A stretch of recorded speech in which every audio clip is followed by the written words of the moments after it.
3 fois en une seule nuit. 3 consommations enregistrées, documentées, rapportées aux ducs et marquis de l'Italie Renaissance, comme s'il s'agissait de traités de guerre. Mais nous ne parlons pas de passion. Nous parlons de protocoles diplomatiques, de preuves de virilité politique, d'un code secret qui a transformé l'alcôve royale en champ de bataille géopolitique, où la performance sexuelle d'un homme déterminait la légitimité d'alliances internationales. Et au centre de ce scandale qui a ébranlé les cours européennes se trouvait elle, Lucrèce Borgia, 22 ans, 2 fois veuve par assassinat politique, la femme la plus controversée de la Renaissance. Et cette nuit du 2 février 1502, elle ne serait pas simplement consommée, elle serait validée, certifiée, transformée en instrument de pouvoir à travers son propre corps. Ce que les livres d'histoire n'ont jamais raconté, c'est que cette nuit ne fut pas qu'un simple mariage. Ce fut une cérémonie de légitimation dynastique, où chaque acte intime possédait une signification politique calculée, où la répétition triple fonctionnait comme signature de contrat international, où le chancelier d'Isabelle d'Este attendait de l'autre côté pour rapporter chaque détail au duc de Mantoue, transformant le moment le plus privé d'une femme en document diplomatique officiel. Et Lucrèce le savait. Elle comprenait parfaitement que son corps ne lui appartenait pas cette nuit-là. Il appartenait aux maisons Borgia et Este. Il appartenait au traité entre la papauté et Ferrare. Il appartenait à l'histoire qui s'écrivait à travers elle, sans son consentement, mais avec sa participation stratégique. Car voici l'histoire que personne n'ose raconter complètement. L'histoire de comment une femme a transformé sa propre objectification en bouclier politique. De comment Lucrèce Borgia, après avoir vu son premier mariage annulé pour prétendue impuissance de son mari Giovanni Sforza, a utilisé la consommation triple documentée comme certificat de protection contre de futures humiliations. Et de comment cette nuit précise a révélé tout un système de contrôle sexuel institutionnalisé qui gouvernait l'aristocratie européenne. Un système où la sexualité féminine était simultanément surveillée, enregistrée, validée et utilisée comme monnaie d'échange politique. Préparez-vous à découvrir les secrets que les archives nationales ont préféré censurer pendant des siècles. Avant de poursuivre cette révélation explosive, j'aimerais savoir d'où vous nous regardez en ce moment. Écrivez dans les commentaires votre pays, votre ville ou votre région. Cela me fascine de savoir jusqu'où voyagent ces secrets historiques censurés. Et surtout, dites-moi quelle reine, quelle duchesse ou quel noble de l'histoire européenne vous souhaitez voir dévoiler dans la prochaine enquête. Pas de suggestion de ma part. Je veux connaître vos curiosités interdites. Écrivez son nom dans les commentaires. Votre voix déterminera la prochaine vérité révélée. Et si cette investigation historique vous captive, abonnez-vous maintenant pour ne manquer aucun secret des alcôves royales. L'Italie de 1502 n'était pas un pays unifié. C'était un échiquier mortel où 5 grandes puissances s'affrontaient pour le contrôle absolu de la péninsule.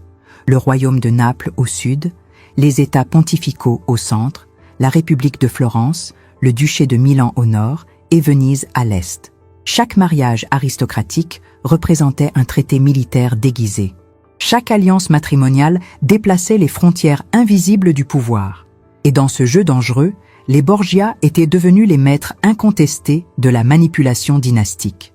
Alexandre VI, le pape espagnol Rodrigo Borgia, avait accédé au trône de Saint-Pierre en 1492 par la corruption systématique et l'achat de votes cardinalis. Mais son ambition dépassait largement le pouvoir spirituel. Il voulait créer une dynastie temporelle capable de rivaliser avec les grandes maisons régnantes d'Europe. Pour cela, il disposait d'une arme redoutable, ses enfants illégitimes, qu'il reconnaissait publiquement malgré les scandales. Cesare Borgia, son fils, conquérait militairement la Romagne. Juan Borgia, l'aîné, avait été duc de Gandie avant d'être mystérieusement assassiné en 1497. Et Lucrèce, la fille cadette, servait d'instrument matrimonial pour sceller les alliances les plus stratégiques. À 22 ans, Lucrèce Borgia portait déjà le poids de 2 mariages désastreux. Le premier, avec Giovanni Sforza, seigneur de Pesaro, avait été annulé en 1497 dans des circonstances humiliantes. Alexandre VI avait publiquement déclaré le mariage non consommé en raison de l'impuissance supposée de Sforza. Giovanni, furieux et déshonoré, avait quitté Rome en affirmant que l'annulation cachait les désirs incestueux du pape pour sa propre fille. Le second mariage, avec Alphonse d'Aragon, duc de Bisséglie, s'était terminé tragiquement en juillet 1500 lorsque des assassins à la solde de Cesare Borgia avaient étranglé le jeune duc dans son lit de convalescence après une première tentative de meurtre ratée. Lucrèce arrivait donc à Ferrare avec une réputation sulfureuse. Les rumeurs d'inceste avec son père et son frère circulaient dans toutes les cours d'Europe. On l'accusait d'avoir empoisonné des rivales politiques. On murmurait qu'elle avait accouché secrètement d'un enfant dont personne ne connaissait vraiment le père. Mais le duc Hercule Ier d'Este, souverain vieillissant de Ferrare, voyait au-delà des scandales. Il voyait une dot colossale de 100 000 ducats d'or. Il voyait l'alliance militaire avec les États pontificaux qui protégeraient son duché contre les ambitions vénitiennes. Il voyait la possibilité de marier son fils Alphonse à la fille du pape le plus puissant d'Italie. Le contrat de mariage avait été signé le 26 décembre 1501. Lucrèce quittait Rome le 6 janvier 1502, accompagnée d'une procession de 700 personnes, traversant les Apennins en plein hiver pour rejoindre sa nouvelle prison dorée à Ferrare. Lucrèce Borgia possédait cette beauté particulière qui fascinait autant qu'elle inquiétait les cours italiennes. Les chroniqueurs de l'époque décrivaient des cheveux blonds vénitiens cascadant jusqu'aux genoux, des yeux clairs oscillant entre le bleu et le gris selon la lumière, une peau d'albâtre rehaussée par des lèvres pleines naturellement rosées. Le poète Pietro Bembo, qui entretiendrait plus tard une correspondance passionnée avec elle, parlait d'une rare et documentée beauté, capable de troubler les hommes les plus austères. Mais derrière cette apparence angélique se cachait une intelligence politique redoutable, forgée dans le brasier des intrigues vaticanes. À 22 ans, elle avait survécu à ce qui aurait détruit n'importe quelle autre femme de son époque. 2 maris disparus dans des circonstances violentes. Des accusations publiques d'inceste répétées dans toute l'Europe.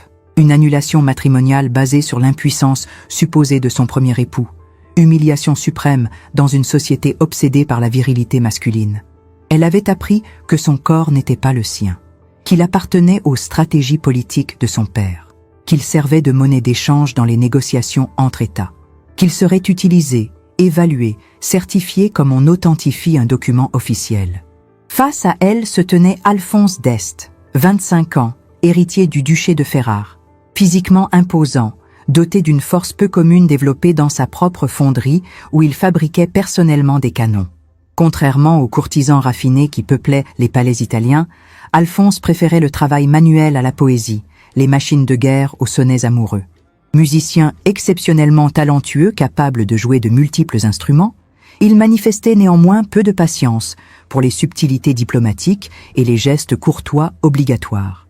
Sa réputation le précédait, homme direct, parfois brutal, dépourvu de l'hypocrisie élégante qui caractérisait la noblesse italienne. Le duc Hercule Ier, son père, l'avait contraint à ce mariage malgré ses réticences évidentes. Alphonse ne voulait pas d'une Borgia. Il connaissait les rumeurs. Il savait que cette union était avant tout transactionnelle. 100 000 ducats d'or pesaient lourd dans la balance, suffisamment pour acheter même le dégoût d'un prince. Pourtant, quelque chose avait changé lors de leur première rencontre à Bentivoglio, le 31 janvier 1502. Alphonse avait chevauché seul pour surprendre sa future épouse, geste romantique inattendu de la part d'un homme réputé pour sa froideur calculatrice. Lucrèce, habituée aux mariages arrangés où les époux se découvraient le jour des noces, avait été visiblement touchée par cette initiative. 2 jours plus tard, le 2 février 1502, jour symbolique de la purification de la Vierge, ils franchiraient ensemble les portes de Ferrare sous les acclamations calculées de la foule. Et cette nuit-là, leur union serait consommée, selon un protocole que ni l'un ni l'autre n'avaient choisi, mais que tous deux acceptaient comme inévitable condition de leur survie politique. Ce que les manuels d'histoire omettent systématiquement, c'est l'existence d'un protocole matrimonial codifié qui régissait chaque détail des nuits de noces aristocratiques. Dans l'Italie Renaissance, la consommation d'un mariage ne relevait pas de l'intimité privée. Elle constituait un acte juridique public nécessitant validation, certification et témoignage. Les familles nobles employaient des systèmes élaborés de surveillance pour garantir que l'union serait légalement inattaquable, protégeant ainsi les dots colossales et les alliances politiques contre toute contestation future. Avant même d'arriver à Ferrare, Lucrèce avait subi l'humiliation rituelle de l'examen de virginité. Pratique courante dans les mariages dynastiques, cet examen était effectué par des sages-femmes mandatées par la famille du marié pour certifier l'intégrité physique de la future épouse. Dans le cas de Lucrèce, la situation présentait une complexité particulière. Déjà mariée 2 fois, elle devait néanmoins être déclarée vierge pour valider l'annulation de son premier mariage avec Giovanni Sforza. Les médecins pontificaux avaient fourni les documents nécessaires attestant que le mariage n'avait jamais été consommé, transformant ainsi un mensonge politique en vérité médicale officielle. Les dames de compagnie jouaient un rôle crucial dans ce théâtre de la consommation. Elles préparèrent la mariée selon un rituel précis, transmis de génération en génération. Le bain purificateur aux herbes médicinales censé favoriser la fertilité. L'application d'onguents parfumés sur des zones spécifiques du corps. Le choix méticuleux de la chemise de nuit, suffisamment transparente pour ne pas entraver l'acte, mais assez opaque pour préserver une certaine décence. Ces femmes dispensaient également des instructions explicites sur ce qui allait se produire, détaillant les positions acceptables, les réactions appropriées, les gestes à éviter. Pour une femme comme Lucrèce, déjà initiée aux réalités conjugales, ces conseils relevaient de la comédie grotesque. Mais elle devait les écouter en silence, jouer le rôle de la mariée intimidée alors qu'elle connaissait déjà trop bien la mécanique du pouvoir exercé à travers le corps féminin. Du côté masculin, un protocole parallèle se déroulait.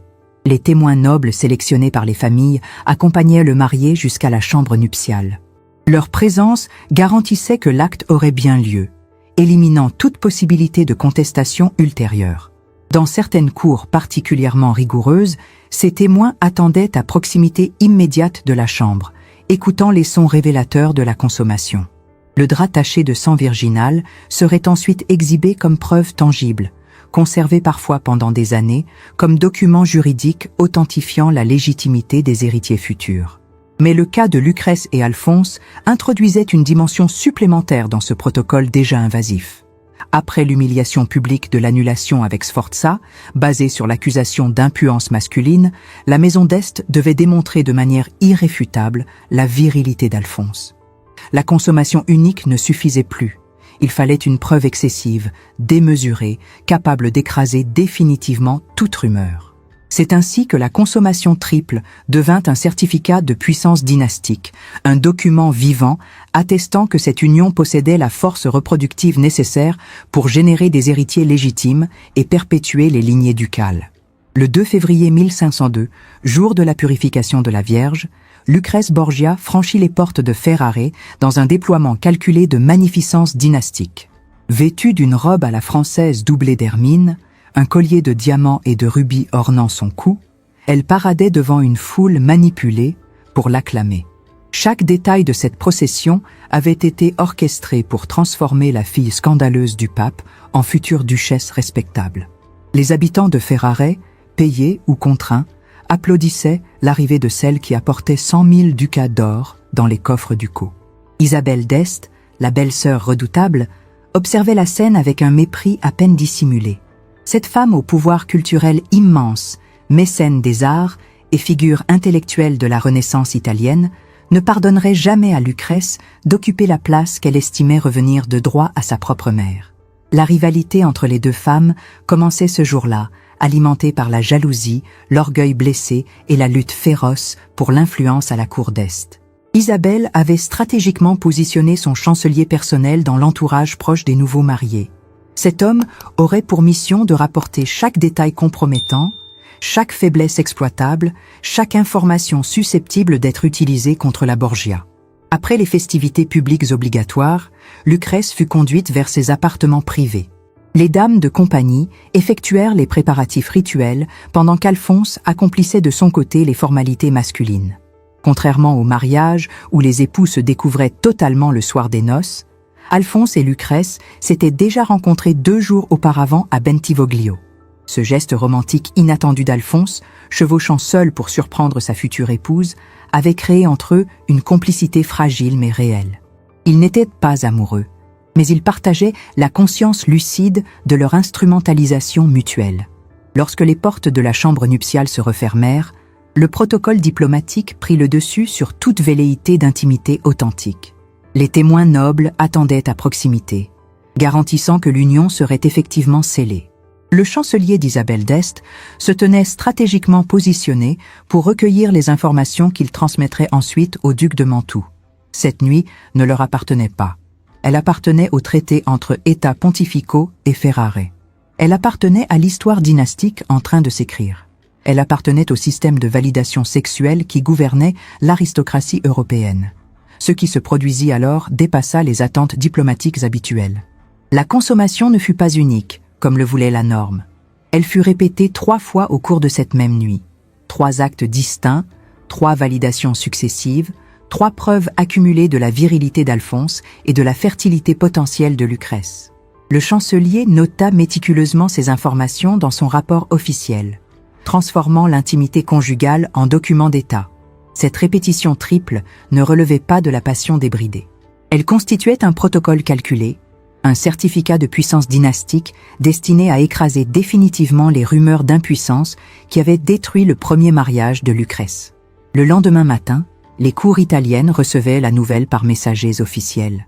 L'alliance Borgia-Este était scellée de la manière la plus irréfutable possible. Alphonse avait démontré sa capacité reproductive. Lucrèce avait été validée comme épouse légitime, capable de générer des héritiers. Le système fonctionnait parfaitement. La certification publique de cette nuit transforma instantanément le statut politique de Lucrèce à fait rare. Désormais validée comme épouse légitime, capable de produire des héritiers, elle n'était plus seulement la fille scandaleuse du pape. Elle devenait une pièce indispensable du dispositif dynastique d'Este. Alphonse, de son côté, avait effacé toute possibilité de contestation concernant sa virilité. Le rapport du chancelier circulait dans les chancelleries italiennes comme un document diplomatique officiel, transformant leur intimité en preuve juridique de la solidité de l'alliance Borgia-Este. Mais le corps féminin, même lorsqu'il sert d'instrument politique, demeure soumis aux lois biologiques implacables. 7 mois après cette nuit de février, le 5 septembre 1502, Lucrèce accouchait d'une fille mort-née après avoir enduré des convulsions dévastatrices. La fièvre puerpérale s'empara d'elle immédiatement, menaçant de transformer la validation dynastique en tragédie mortelle. Pendant plusieurs semaines, les médecins ducaux luttèrent pour sauver la vie de celle qui représentait désormais 100 000 ducats d'investissement politique. Lucrèce survécut, mais son corps portait les stigmates permanents de cette première grossesse catastrophique. Cette expérience révéla la cruauté fondamentale du système dans lequel elle évoluait. Son corps avait été certifié fertile lors de la nuit de noces. Il avait rempli sa fonction reproductive en tombant enceinte rapidement. Mais lorsque cette même fonction échouait, produisant un enfant mort plutôt qu'un héritier vivant, personne ne questionnait le protocole qui l'avait instrumentalisé. On attendait simplement qu'elle récupère suffisamment pour recommencer. La machine dynastique ne tolérait aucun dysfonctionnement, et Lucrèce comprenait parfaitement qu'elle devait produire un fils légitime pour sécuriser définitivement sa position à Ferrare. Entre 1503 et 1519, elle donnerait naissance à 8 enfants, dont 4 atteindraient l'âge adulte. Chaque grossesse constituait une nouvelle validation de son utilité politique. Chaque accouchement réussi renforçait son influence à la cour. Mais parallèlement à ces maternités stratégiques, Lucrèce développait une autre forme de pouvoir, plus subtile et infiniment plus dangereuse. À partir de 1503, elle entretenait une correspondance passionnée avec Francesco II de Gonzaga, marquis de Mantoue et époux de sa rivale, Isabelle d'Este. Cette liaison, probablement consommée lors de rencontres secrètes, représentait une revanche exquise contre la belle-sœur qui avait fait espionner sa nuit de noces. Lucrèce Borgia mourut le 24 juin 1519, à l'âge de 39 ans, des suites d'une énième grossesse. Elle avait survécu à son père Alexandre VI, mort empoisonné en 1503. Elle avait survécu à son frère Cesare, décédé au combat en 1507. Elle avait transformé sa réputation sulfureuse en respectabilité ducale, devenant patronne des arts et protectrice des poètes à Ferrare. Mais surtout, elle avait compris et maîtrisé les règles du jeu politique qui faisaient des femmes aristocratiques des instruments de pouvoir. Cette nuit du 2 février 1502, avec ses 3 consommations documentées, n'avait été que le début de sa véritable éducation politique. Cette histoire que vous venez de découvrir n'est pas un conte romantique édulcoré. C'est la réalité documentée d'un système de contrôle institutionnalisé qui transformait la sexualité féminine en monnaie d'échange politique. Le rapport du chancelier d'Isabelle d'Este au duc de Mantoue existe toujours dans les archives italiennes, témoignage glacial d'une époque où l'intimité des femmes aristocratiques appartenait aux États plutôt qu'à elles-mêmes. Lucrèce Borgia représente le paradoxe fascinant d'une femme simultanément victime et stratège. Objectifiée par un système qu'elle n'avait pas choisi, elle apprit néanmoins à manipuler ses propres contraintes pour construire des espaces de pouvoir personnel. La consommation triple de cette nuit de février 1502 n'était pas simplement une humiliation subie passivement. C'était aussi un certificat de protection juridique contre de futures tentatives d'annulation matrimoniale, un document vivant garantissant sa sécurité politique à fait rare. Les châteaux que nous visitons aujourd'hui en touristes émerveillés cachent des milliers d'histoires similaires. Derrière chaque alliance dynastique célébrée dans les manuels scolaires se trouvent des femmes dont les corps furent surveillés, certifiés, validés comme instruments de perpétuation du pouvoir masculin. Les archives nationales de France, d'Italie, d'Espagne regorgent de documents comparables, rapports de consommation matrimoniale rédigés par des diplomates transformant l'acte le plus intime en preuve juridique d'alliance internationale. Comprendre cette histoire change radicalement notre perception du patrimoine historique européen. Versailles n'est plus seulement un palais magnifique. C'est aussi le théâtre de centaines de nuits de noces orchestrées selon des protocoles similaires.